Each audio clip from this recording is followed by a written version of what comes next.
welcome back. I thought I would make a video about Christmas gifts because it is 12 days until Christmas.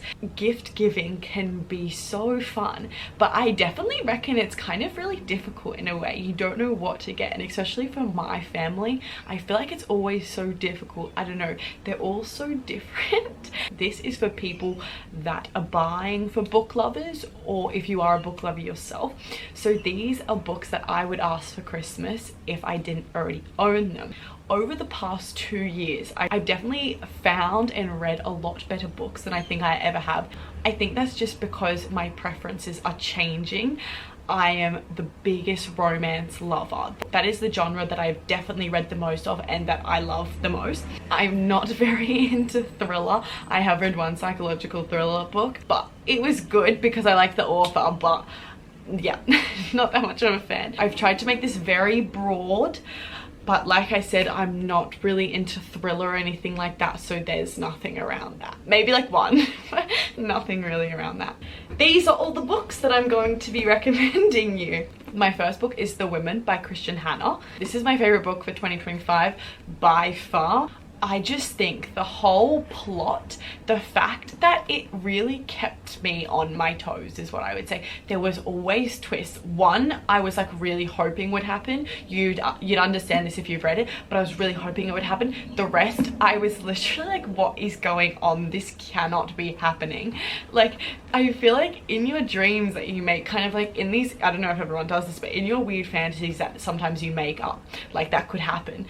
It's literally what's happening. Like, it's the worst case scenarios, your worst overthinking thoughts put into a book. Not only is it set in the Vietnam War, which I think is quite interesting. Obviously, I'm not from the US. I don't really know much about the Vietnam War. World War II, I've always known a lot about. Vietnam War, not really. But it is so interesting. I think also how it talks about the US government, what they're not telling. Kristin is definitely a feminist novelist, but I think she does it in quite an amazing way because it's all historically accurate. The characters are fictional, but the event, the Vietnam War, actually did happen. All the dates are pretty accurate, but I love how it mixes romance with history. I think this is definitely one of my favorite genres. I am very interested by history. I think how I found my passion in history, which is actually really weird, but when I went to the UK and I really just loved the historical buildings. Then once I started reading about it and obviously doing the subject, I think I just fell in love with it even more. So I have recommended this to so many people. I'm really great at persuading, so I hope I persuaded you, but I think, yep, I think it kind of also changed my perspective on life, and I was literally sitting there reading this at like 1 AM in the morning. It's that good. Like, I don't know how else I can convince you. Now, there's actually 5 of these. I just haven't bought them. They're all on my shelf in like different areas, but it is the Magnolia Park series. So the Magnolia Park series has 3 books of Magnolia Park and 2 series of Daisy Haites. This is by far my favorite series, and I think it is such a great gift to give to someone. Obviously, the downside is you don't know if they're gonna like the whole series, and if you buy them the whole box set of the 5, then what happens if they don't like the first book? On the front page of this, it says it's literally like Gossip Girl and Made in Chelsea mixed together. Made in Chelsea because it's set in London, and Gossip Girl because it is literally like you have Serena and Blair, which is essentially like Magnolia and Daisy, and then you have all the guys. There's definitely a bit more guys, but they're like brothers. They're all like connected. It's really fun. So there's like 2 different brother sets, right? So you right, and like one of them is best friends with the other brother and the other, etc. They're such toxic books, but they are so good. I love how Jessa Hastings, she's done, so obviously you flip between Magnolia, her story, and then you flip between Daisy, and they're completely different girls, like completely different, but I love about them. Daisy hates her brother and also just her family. They're more like in type like a gang, more like with gang, but like in the sense that they kind of steal paintings, so you've kind of got like that element, whereas Magnolia Parks, it's different. She's just extremely wealthy and completely different. They live in the same area but completely different stories. And I also love how, so in Magnolia Parks you switch between Magnolia and then BJ's perspective, and then in Daisy Haites you switch between Daisy, Kristin and Julian. It's so interesting. Their lives intertwine. They literally hate each other at the start. I'm not going to spoil anything anything for you. I have definitely seen loads of stuff on Book Talk based on this one. People say this is their like 6-star read. This is the book that finished them. You know how like those things are like, oh, the book I finished was the book that finished me. I do have to agree, this is a great book.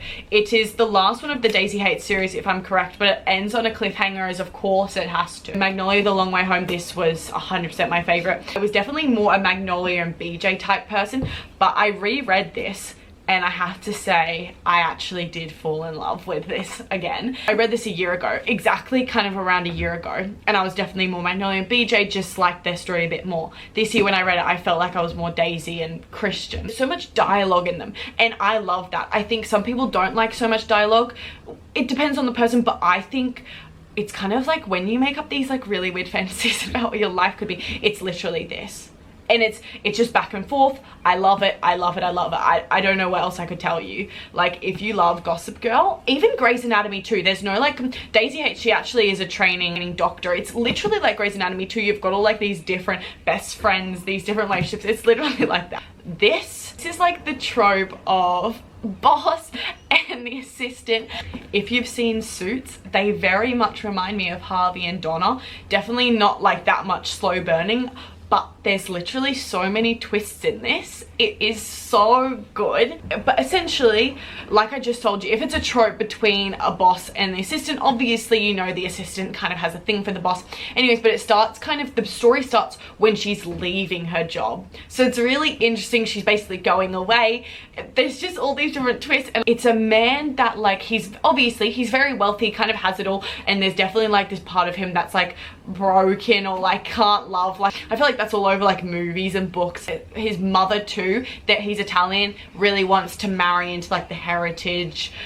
So it's really interesting she's not Italian, and all the assistants. So it's really interesting. I definitely would recommend reading this. I did read this a year ago. I would honestly read this again. I'm pretty sure this took me like a day to read. It's quite big when you think about it, but the way that TL Swan writes is incredible. I've bought another one of her books to read that's arriving soon, so I definitely will let you know about that one too. If you're going to read a Colleen Hoover book, these are the two that I would definitely recommend. These are the only two that I really like. Yes, I like Verity. That's the psychological thriller I was talking about. Whoever you're buying this for, if it's for you, if you're definitely really into twists, psychological thrillers, this is for you. I'm not going to spoil anything. It's about, so you've got the husband and the wife. The wife isn't an author anymore. You've got this woman that comes that is a wannabe author. She essentially takes over. The woman that now is not an author, she had a head trauma. She's disabled, so now she's not present anymore. The really interesting, really good read. It was slightly scary for me, and I just don't like scary books. Definitely my two favorite romance books of Colleen Hoover, November 9th and All Your Perfects. November 9 definitely reminds me of One Day a bit, and it's kind of like the whole point of November 9 is they meet for 5 years, I'm pretty sure it was. I read this one last year too, but each day on November 9th, it's really interesting because you think about it, so much happens within a year. Like right now I'm thinking about it, we're at the end of the year. I definitely think this is a great book. I did read this, I think it was like on the 4th of November or something last year, and I finished reading on the November 9th, so I thought like, no, I thought like the universe was telling me something, but definitely recommend this read. And then All Your Perfects, this one I finished quicker. I definitely love this book because it's completely, first of all, completely different to this. So I love these stories. If you really love the movies too, when they're like at a point or something in their life and then they're like 6 months later or something. I can't remember how long ago it was, but it kind of essentially goes back to their relationship. I think it's around like 2-3 years or something, but it's a lengthy amount of time. Essentially it talks about how they first met. I'm gonna tell you how they first met. This doesn't spoil anything. I'm pretty sure it's on the blurb. The two people that they're dating have an affair. They meet outside of the apartment. They eat basically food outside the apartment and they let them do their thing, and then they catch them. It's really interesting, and from there it just gets even better. Graham, the guy in this, I think he might be one of my favorite book boyfriends, like book men. I don't know. I just think the way that he listens, oh, it's so good. Like me talking about it again, I think I may need to reread this. It's so good. I need to find more like this. Okay, so I narrowed this down. I kept this really short because I know when buying books, so many, it's so overwhelming. It's literally like buying clothes. You have so many options. You have so many shops. There are so many books, especially if you go to really big bookstores. You can literally get lost in there, and I would love to go to a big big bookstore and kind of look. Sometimes I think it's very stimulating that there's so many people there, and I feel like it's so difficult to buy a book. I've recently just been buying off Amazon or other bookstores. I feel like that's kind of what I like because I can kind of research the book before. I don't know, I see some people go into bookstores, they read the blurb and then they like, okay, yeah, I'm gonna do it. But these, if you're going to buy someone for a romance lover, for a history lover, anyone essentially, I'm going to tell you that they will love any of these. And maybe it's even convinced you if this was for you. So yes, I would definitely recommend all of these, all of my 5-star reads for sure. So yeah, I hope that was helpful.